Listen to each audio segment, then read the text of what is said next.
அலமேலு, அலமேலு, அலமேலுமா, எம்மா, மாமா, அலமேலுமா, உன்னை பார்த்துக்கிட்டே அம்மா வந்துட்டேம்மா.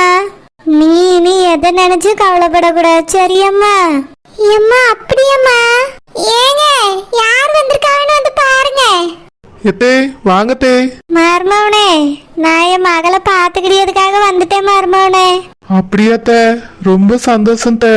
நாங்க எங்களுக்குன்னு யாருமே இல்லையேன்னு ரொம்ப வேதனைப்பட்டுட்டு இருந்தோம். நீங்க வந்தது எனக்கும் சந்தோஷம், அலமேலுக்கும் சந்தோஷம் த. இப்ப கூட அலமேலும் உங்களை பத்தி தான் பேசிட்டு இருந்தா. எங்க அம்மா இருந்தா நல்லா இருக்கும்னு சொல்லிட்டு இருந்தா, நீங்க வந்துட்டீங்க. அலமேலுமா, கவலைப்படாதம்மா.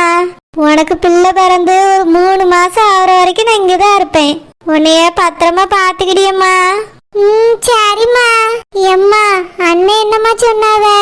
மைனி கோவப்பட்டிருப்பாவ்ல, அவியல பத்தி தான் உனக்கே தெரியுமேம்மா. நீ எதுக்கு அதை போட்டு மனசை குழப்பிக்கிடியா? வீடு அலமேலு, நீ சந்தோஷமா இருக்கணும், அதான் முக்கியம். சரிம்மா. எத்த, நான் வேலைக்கு போயிட்டு வரேன், அலமேல பாத்துக்கிடுங்க. சரி மருமகனே, நீங்க போயிட்டு வாங்க, நான் பாத்துக்கிட்டேன். அலமேல போயிட்டு வரமா? சரிங்க. பார்த்து கவனமா வேலை செய், சரியா? சரிங்க. போயிட்டு வரமா? சரி. அலமேலு, காலையில சாப்பிட்டியம்மா? சாப்பிட்டேம்மா. யாருமா சமைச்சா? நானும் அவியலும் தான்மா சேர்ந்து செஞ்சோம். நான் இதை செய்யுங்கன்னு சொன்னா அவியலும் கூட மாட நின்று செஞ்சாவ. அப்படியாம்மா? ஆமாம்மா, காலையில சோறு குழம்புலாம் ஆக்கியாச்சு. நீ சாப்பிடுறியம்மா? போட்டுட்டு வரட்டுமா? வேண்டாம் அலமேலு, அம்மைக்கு தேவைப்பட்டா சோறு போட்டு சாப்பிட்டுக்கிடுவேன், சரியா? அம்மைக்காக ஓடணும், புருஷனுக்காக ஓடணும்லாம் நீ இனி நினைக்க கூடாது. அதான் அம்மா வந்துட்டேல்ல, இனி நான் எல்லாத்தையும் பாத்துக்கிட்டியம்மா. சமையல் கட்டு பக்கம் நீ வரணும்னே அவசியம் இல்லை, நான் பாத்துக்கிட்டேன், சரியா? சரிம்மா. அலமேலு, உனக்கு ஏதாவது திங்கணும் போல ஆசையா இருக்காம்மா? எம்மா, இப்ப தானே வந்திருக்கா, நாளைக்கு ஏதாவது செஞ்சுதாம்மா. உட்காருமா, பையன் என்கிட்ட தான் நான் கொண்டு போய் வைக்கேன். அலமேலு, நான் வச்சுக்கிட்டியம்மா. இதுக்குதான் சொன்னேன், ஓடி ஆடி நீ வேலை பார்க்க கூடாது இப்போ. சரிம்மா. வேணும்னா வீட்டை தூக்குது, பேச இந்த இடத்துல நடக்குது, இந்த மாதிரி ஏதாவது வேலை செய்ய போதும். ஆமா, டாக்டர் டேட் சொல்லிட்டாவுலம்மா. எம்மா, செக்கப்க்கு வரும்போது சொல்லியேன்னு சொன்னாவும்மா. அப்படியா? ஆமாம்மா. சீக்கிரமா இந்த குட்டி பிள்ளைய பார்க்க பாட்டிக்கு ஆசையா இருக்கு. எப்போ பார்க்க போறோமோ தெரியலையே, சீக்கிரமே பார்த்துடலாமா. எம்மா, மைனி எதுவும் சொல்லலையா? அலமேலு, மர்மமே இருந்தாவல்ல, அதான் நான் வந்துட்டு எதுவும் சொல்லலம்மா.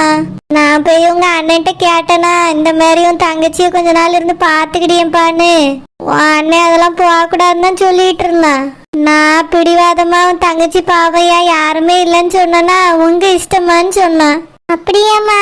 அப்ப அண்ணனுக்கு இஷ்டம் இல்லையோ? அப்படி இல்ல அலமேலு, அவனுக்கும் மனசுக்குள்ள உன் மேல பாசம் இருக்கதான் செய்யுது. என்ன செய்ய, நீ அப்படி ஒரு தப்பு செஞ்சுட்டா பத்தியா, அதேதான் அவன் சொல்லி புலம்பியான். உடனே உன் மைனியாகரி பத்திரகாளி இருக்கா பாரு, அவ வந்து பத்திரகாளி மாதிரி ஆடிட்டம்மா. என்னாச்சுமா? மைனி என்ன சொன்னாவ? அங்கெல்லாம் போக கூடாது, போறதா இருந்தா அதனால போயிருங்க, நீங்க வரவே கூடாதுன்னு சொல்லிட்டாம்மா. ஐயோ. ஆமாம்மா, அவ அப்படிதான் சொல்லியா. உங்க மவதான் வேணும்னு போனியல்னா அம்மாவே இல்லைன்னு நினைச்சுக்கிடுங்க, இனி இந்த வீட்டு பக்கமே வராதுங்கன்னு சொல்லிட்டாம்மா.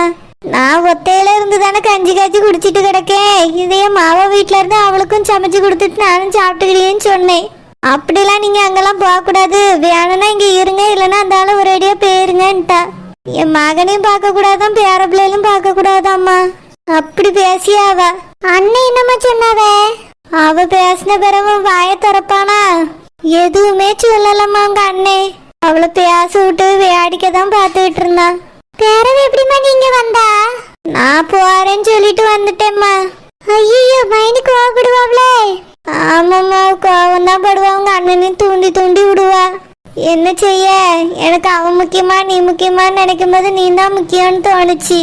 அதான் உன்னை பாத்துக்கிடலாமே நீங்க வந்தேன். உனக்கு நீங்க யாருமே இல்லல்லம்மா, மாசமா வேற இருக்கா. ஒண்ணு கிடக்கு ஒண்ணு ஆயிட்டுன்னா நாங்க அதை நினைச்சு வருத்தப்படக்கூடாதுல்ல. நியாயமா வளகாப்பு பண்ணி நம்ம வீட்டுக்கு தான் உன்னை கூட்டிட்டு போகணும். என்ன செய்ய, மைனிதான் அதுக்கு சம்மதிக்க மாட்டேன்னுட்டாளே. சரி, என்னால முடிஞ்ச உதவி எங்கேயாவது வந்து செஞ்சு கொடுப்போம்னாமா வந்தேன். மாப்பிள்ளையும் வரான்னு கேட்டாவ பத்தியா?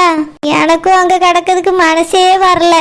நீ எப்படி இருப்பியோ, என்ன செய்வியோ, சாப்பிட்டியோ சாப்பிடலையோ, இதே தோணிட்டு கிடக்குமா. இல்லம்மா, மைனி உன்னையும் அண்ணன் கிட்ட இருந்து பிரிச்சுட்டாவனா அப்புறம் சேரவே விட மாட்டாவல்ல. நீ எப்படிமா அண்ணனையும் பிள்ளைகளையும் பார்க்காம இருந்துக்கிடுவா? அத பத்திலாம் நீ யோசிச்சு கவலைப்படாத அலமேலு. உன் உடம்பு முதல்ல பாரு. உன் வயிற்றுல பிள்ளை இருக்கு, கண்டதெல்லாம் நினைச்சு நீ கவலைப்படாத. உன் மைனியக்காரி தானே வீட்டுக்குள்ள சேர்க்க மாட்டேன்னு சொன்னா. உன் அண்ணன் எதுவும் சொல்லல, அதனால கொஞ்ச நாள் கழிச்சு நாங்க போறோம், என்னதான் சொல்லி அவன் பாப்போம். ஏம்மா, அண்ணன் வீட்டுக்குள்ள சேர்க்கலன்னா கவலைப்படாதம்மா. நீ இங்கேயே ரவிய ஒண்ணுமே சொல்ல மாட்டாங்க. உங்களுக்கும் நான் இங்கேயே இருந்தா பாரம் தானம்மா. மாப்பிள்ளையே கஷ்டப்பட்டுதான் வேலை பார்க்காரு, மூட்டை தூக்கியாருங்க. நானும் வந்து இங்க இருந்தா உங்களுக்கு தானே கஷ்டம். ஏம்மா, அதெல்லாம் ஒண்ணும் கஷ்டம் இல்லம்மா. உனக்கு ஒரு வாய் சோறு தரதுலயே நாங்க கஷ்டப்பட போறோம். நீ அதெல்லாம் நினைக்காதம்மா. வா, உள்ள வந்து பைய வச்சுட்டு கொஞ்ச நேரம் படுத்து ரெஸ்ட் எடு. வேண்டாம், ஏதாவது வேலை கிடக்கா? பாத்திரம் எதுவும் பூச வேண்டி இருக்காம்மா? ஆமாம்மா, கிடக்கு, பிறகு பாத்துக்கிடலாம். உள்ள வா, பைய கொண்டு வந்து உள்ள வைமா. வா, உனக்குன்னு தனியா கட்டில் இல்லம்மா, நான் அவியல பிறகு வாங்கிட்டு வர சொல்லியே. அதெல்லாம் ஒண்ணும் வேண்டாம் அலமேலு. கட்டில் இல்லாம என்னால படுக்க முடியாது. நான் நல்லா தரையிலே படுத்துக்கிடுவேன், ஒன்னும் பிரச்சனை இல்லை. பாய் இருந்தாலே போதும். இல்லனாலும் பரவாயில்ல, நான் போர்வை எடுத்துட்டு வந்திருக்கேன், அதை விரிச்சு படுத்துக்கிடியம்மா. மாப்பிள்ளையே கஷ்டப்படுத்தாது, சரியா? சரிம்மா. வாமா, உள்ள போவோம். பத்திரிக்கை நல்லா இருக்கா? அழகா இருக்கியா? சூப்பரா இருக்கு. இன்னைக்கு கொடுக்க ஆரம்பிச்சிடலாமா? ஆமாப்பா, இன்னைக்கே கொடுக்க ஆரம்பிச்சிருவோம். எதுக்கு லேட் பண்ணணும்? இப்பத்துல இருந்தே கொடுக்க ஆரம்பிச்சிருவோம். முதல் பத்திரிக்கையா சம்மந்தி வீட்டுக்கு போய் கொடுத்துருவோம். சரிங்கம்மா. எம்மா, தம்பி அவனுக்கு என்னப்பா? அவன் கல்யாண மாப்பிள்ள மாதிரியே இல்லையம்மா, எதையோ பறி கொடுத்த மாதிரில சுத்திட்டு இருக்கான். அவன் கிடக்கான், பழசே நினைச்சிட்டு தெரியா என்ன?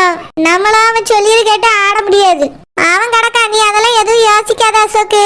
பத்திரிக்கையெல்லாம் கொடுத்து முடிச்சிட்டு நம்ம கல்யாண வேலையை மட்டும் பாப்போம். நீ மண்டபத்துக்குலாம் அட்வான்ஸ் கொடுத்துட்டால? ஆமாமா, கொடுத்தாச்சு. வேற வேணா, நம்ம பாட்டுக்கு நம்ம கல்யாண வேலையில பாப்போம். கல்யாணத்தன்னைக்கு வந்து தாலி கட்டுனா அவன் கட்டுவான். இல்லம்மா, முடியாது, அது இதுன்னு ஏதாவது சொல்ல போறான், பாத்துக்கிடுங்க. அதெல்லாம் எதுவும் சொல்ல மாட்டான், நான் பாத்துக்கிட்டேப்பா. சரிம்மா. ஏம்மா, 2 பேரும் பைக்ல போய் எல்லாருக்கும் கொடுத்துட்டு வந்துருவோமா? ஐயா, நான் இன்னைக்கு சம்மந்தி வீட்டுக்கு கொண்டு போறேன் பத்திரிக்கைய. அப்படியே ஊருக்காரவியலுக்கு கொடுக்க ஆரம்பிச்சிருக்கேன். தூரத்து வழி வீட்டுக்கு மட்டும் நீ பைக்ல கூட்டிட்டு போப்பா. சரிம்மா. அப்புறம் என் ஃப்ரெண்ட்ஸுங்களுக்கு எல்லாம் கொடுக்கணும். கொஞ்சம் பத்திரிக்கை எடுத்துட்டு போய் கொடு. சரிம்மா. சிம்ரன் அப்பா அம்மாவுக்கு கொடுக்கணும். அவியலுக்கு தானே கொடுத்துடலாம், நானே கொண்டு போய் கொடுக்கேன். இல்லம்மா, அவ வேற வீட்டுக்கு கூட்டிட்டு போங்கன்னு கேட்டுட்டே இருக்கா. நாங்க 2 பேருமே போய் கொடுத்துட்டு 2 நாள் அவ வேணா தங்கிட்டு வரட்டும். கல்யாணத்துக்கு ரொம்ப நாள் இல்ல அசோக்கு, வீட்டுல யார் வேலை பாப்பா? இவ எதுக்கு இப்பவே அங்க தங்கணும்? அதை இத்தனை நாள் இருந்துச்சுல, போக வேண்டியதானே? இல்லம்மா, அவ அப்பத்துல இருந்து கேட்டுட்டே தான் இருந்தா, நான் தான் கூட்டிட்டு போவேல. கல்யாணம் முடிஞ்ச பிறகு வேணா போய் தங்க சொல்லு. இப்போ நானே பத்திரிக்கையை கொண்டு போய் அவியலுக்கு கொடுத்துட்டு வரேன். உன் பொண்டாட்டி எல்லாம் கூட்டிட்டு போக வேண்டாம் அசோக்கு, என்னையும் கூட்டிட்டு போவிய வீட்டுக்கு. நாம 2 பேரும் போய் கொடுப்போம், சரியா? இல்லம்மா, அவ கேட்டுட்டே இருக்கா. கேப்ப, அவளுக்கு ஒரு வேலை இல்ல, நம்ம போவோம். சரிம்மா. ஏம்மா, என்னம்மா இதெல்லாம்? யாருனே? உன் கல்யாண பத்திரிக்கை தான். ஏன் கல்யாண பத்திரிக்கையா? சும்மா உங்ககிட்ட எத்தனை தடவைமா சொல்றது எனக்கு கல்யாணம் வேண்டான்னு, ஏமா கேட்கவே மாட்டேங்கிறீங்க? சும்மா சும்மா கல்யாணம் ஏற்பாடு பண்ணிட்டே இருக்கீங்க, எரிச்சலா இருக்கு. உனக்கு கல்யாணம் பண்ணி பார்க்கணும்னு எங்களுக்கு ஆசை இருக்காதா? எனக்கு தான் இஷ்டம் இல்லைன்னு சொல்லிட்டே, விடுங்களா? நீங்க எல்லாம் ஏற்பாடையும் பண்ணிட்டு பத்திரிக்கையெல்லாம் ஊரெல்லாம் கொடுத்த உடனே நான் வந்து தாலி கட்டுவேன்னு நினைச்சீங்களோ? என்னால அந்த பொண்ணை கல்யாணம் பண்ணிக்க முடியாது. அருணே, இப்போ உனக்கு என்ன பிரச்சனை? அந்த பிள்ளையை கல்யாணம் பண்ணிட்டா என்ன? நீ ஆசைப்பட்டவா இன்னொருத்தனை கல்யாணம் பண்ணிட்டு ஓடிட்டா. நீ என்ன அவளே நினைச்சிட்டு இருக்கிய? அவளா விடும் போகல, நீங்க தான் போக வச்சிருக்கீங்க. எனக்கு எல்லாம் தெரியுமா, தேவையில்லாதெல்லாம் பேசாண்டா. இப்ப என்ன அருணே, என்ன சொல்ல வரா? எனக்கு கல்யாணம் வேண்டாம், இதை நிறுத்துங்க இப்பவே. ஆமா, நீ சொன்னா நான் அப்படியே கேட்டுக்கிறேன். ஏற்கனவே கல்யாணம் நின்னு போச்சு, கல்யாணம் நின்னு போச்சு, அந்த பையனுக்கா பொண்ணு கேக்குறியா, அந்த பையனுக்கா பொண்ணு கேக்குறியான்னு கேட்கா ஊரெல்லாம். இவையதான் கெட்டி தரதுக்கு சம்மதிச்சிருக்காவ. இந்த கல்யாணத்தை நிறுத்திட்டா உனக்கு காலமுக்கு கல்யாணமே முடியாது. அது மட்டும் இல்ல, நீ ஒருத்தி காதலிச்சியே, அவ்வளவு விட பிச்சைக்காரியாதான் உனக்கு பார்த்து நான் கட்டி வைக்கணும். ஏமா, ஏமா இப்படி பேசுறீங்க? வேற எப்படில பேசுவாவ? நான் கஷ்டப்பட்டு இந்த கல்யாணத்துக்கு ஏற்பாடு பண்ணி வச்சிருக்கேன். உன் சௌரியத்துக்கு வந்து வேண்டாம் சொல்றியோ? இதே மாதிரிதான் ஏற்கனவே ஒரு கல்யாணத்தை பிரச்சனை பண்ணி எல்லாரும் சேர்ந்து நிறுத்திட்டியே. இதே நிறுத்தலான்னு கனவுல கூட நினைக்காத சொல்லிட்டேன். அப்படி மட்டும் நிறுத்தணும்னு நினைச்சா நானும் உங்க அப்பா இந்த வீட்டுல இருக்க மாட்டோம். எங்கேயாவது போயிருவோம் கண் காணாத இடத்துக்கு. ஏமா, என்ன மிரட்டுறீங்களா? அப்படியே வச்சுக்காருனே. உனக்கு இந்த பிள்ளை கூட கல்யாணம் முடியணும். முடியல, நாங்க இந்த வீட்டுல இருக்க மாட்டோம். ஏமா, எனக்கு இப்போதைக்கு கல்யாணம் வேண்டாமா. ஏன் வேண்டாம்? எனக்கு கல்யாணம் பண்ணிக்கணுங்கிற ஆசையே இல்ல இப்போ. ஆனால் தயவு செஞ்சு இப்ப கல்யாணம் வேண்டாம் சொல்லுங்க. இப்போ வேண்டானா 6 மாசம் கழிச்சு பண்ணிக்கிட்டியா? வேண்டாம். 1 வருஷம் கழிச்சு? வேண்டாமா. 10 வருஷம் கழிச்சு? பாப்போம். அப்போ நீ 10 வருஷம் கழிச்சுனாலும் இப்படிதான் வேண்டாம் வேண்டாம் சொல்லிட்டு பாடுதானே? அந்த அளவுக்கு அந்த நெட்டச்சி உன் மனசுக்கு எடுத்து வச்சிருக்க. ஏன் பிள்ளையா இருந்துட்டு நீ இப்படி செய்வான்னு நினைக்கவே இல்ல அருண். அண்ணனும் தான் இருந்தான், இந்த மாதிரி அவன் நடந்துக்கிட்டான். நான் பார்த்த பிள்ளை கழுத்துல தாலியை கட்டிட்டு சந்தோஷமா வாழ்ந்துட்டு இருக்கான். ஏமா பிடிக்கலன்னு சொல்ல போய் ஏமா இப்படி வற்புறுத்துறிய? நான் தான் வேண்டான்னு சொல்லியல்ல. நீ வேண்டாம் சொல்லிட்டாலும் எங்களால கேட்க முடியாது. நாங்க இந்த வீட்ல இருக்கணுமா வேண்டாமா நீ முடிவு எடுத்துக்க. ஏம்மா தம்பிக்கு இஷ்டம் இல்லம்மா, கொஞ்ச நாள் கழிச்சு வேணா கல்யாணத்தை முடிப்போமா? என்ன ஆசைக்கு நீ அவன மாதிரி பேசிட்டு இருக்கா? இல்லம்மா கல்யாணத்தன்னைக்கு ஓடிக்கிடி போயிடக்கூடாது. அதுக்கு தான் அன்னைக்கே அவனை பாத்துக்கன்னு சொன்னவ நீ. இதுக்கு மேல அவன் மேல ஒரு கண்ணு வச்சுக்க அசோக்கு. ஏம்மா அவனை நான் கவனிச்சுட்டு தான் இருக்கேன். எப்பவுமே நிழல் மாதிரி நீ பக்கத்துல இரு. பத்திரிக்கை கொடுக்க வரணும்னு கூட அவசியம் இல்லை என் கூட. அவனை கவனிக்கிறது தான் உன்னோட வேலையா இருக்கணும். அவன் எங்க போனாலும் பாத்துக்கிட்டே இருக்கணும் சொல்லிட்டேன். ஆ சரிம்மா. என்னங்க பத்திரிக்கை வந்துருச்சா? வாங்க போய் எங்க அப்பா அம்மாக்கு ஃபர்ஸ்ட் கொடுத்துட்டு வந்துடலாம். அம்மாடி மார்மாவள நீ ஒண்ணு கொடுக்கானா நான் கொடுத்துக்கிடி உங்க அப்பா அம்மாவுக்கு. ஏன் நாங்க போய் கொடுக்குறோம். ஒண்ணு கொடுக்கானா நான் கொடுத்துக்கிடி. ஏங்க நீங்க என்ன சைலண்டா இருக்கீங்க சொல்லுங்க. சிம்ரன் எங்க அம்மா கொடுக்கங்க, அவையிலே கொடுக்கட்டும். நான் உங்ககிட்ட என்ன சொன்னேன்? உன்னே நான் பிறவு உங்க அப்பா அம்மாவை பார்க்க கூட்டிட்டு போறேன். ஏன் இப்ப நம்ம போனா என்ன? சொன்னா கேளு, பிறவு போவோம். எனக்கு இது கொஞ்சம் கூட